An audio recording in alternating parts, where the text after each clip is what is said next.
this has been mentioned in a very specific way and in a very, I would say, precise way in Surah Mulk, which is the 67th Surah of the Quran.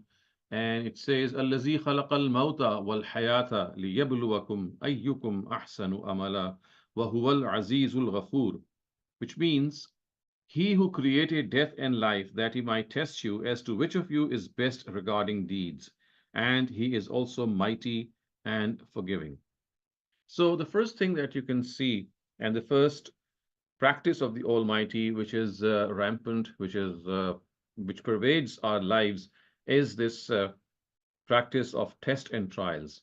The Almighty has created this world in a way that He has put all of us into some sort of test and trial.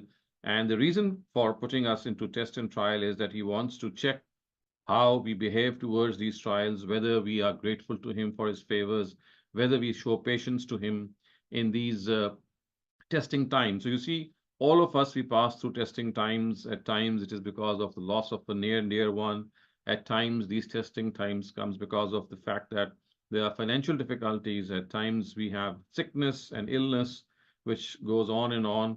So all these are forms of God's trials and tests. And also, we should know that it's not just the strict part or the harshness of these trials that we come across. At times, affluence itself or wealth itself is also a cause of trial. It becomes a source of trial because when we have wealth, when we are prosperous, when we succeed in life, then we do tend to forget God. Then we do tend to forget our responsibilities.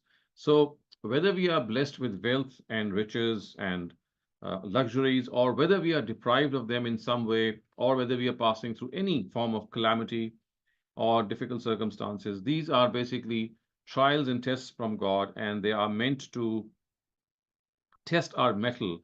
They are meant to test our patience. They are meant to test our gratitude. They are a means to coming closer to God. It's like a God sent opportunity because when we are passing through testing times, when we are passing through adverse circumstances, we do tend to attach ourselves to God more. So it's like taking this opportunity to come closer to God, to be in a position that we are always thankful to Him in spite of the fact that we might be suffering. It's always easy to thank God when we are passing through uh, times that we can cherish and relish, but it's always difficult when when we're passing through testing times because in that situation, our patience is tested to the limit. So one thing that we have to fully gauge is that the Almighty in this world is trying and testing us. This is something that we have to always acknowledge. Our circumstances that we are made to uh, encounter, they are a means of testing our mettle.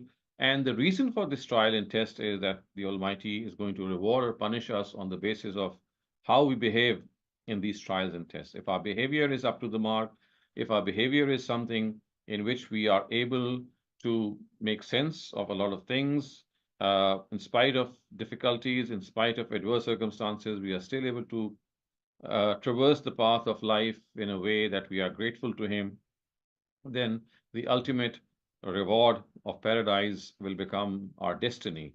But if, on the other hand, we become arrogant, we become careless, or we shirk our responsibilities both towards the Almighty and towards humanity, then this is something which the Almighty is going to really punish in the hereafter. So, the first thing that we have to realize is that life is a trial, life is a test. Life is not something in which we are going to be rewarded in this world. So, the reward and punishment is going to take place in the next world. In this world, it's all like a trial, it's all like a test, it's all like it's like an exam that we are passing through, and we have to do our best and then hope for the best. This is the first practice of the Almighty, which the Quran has outlined.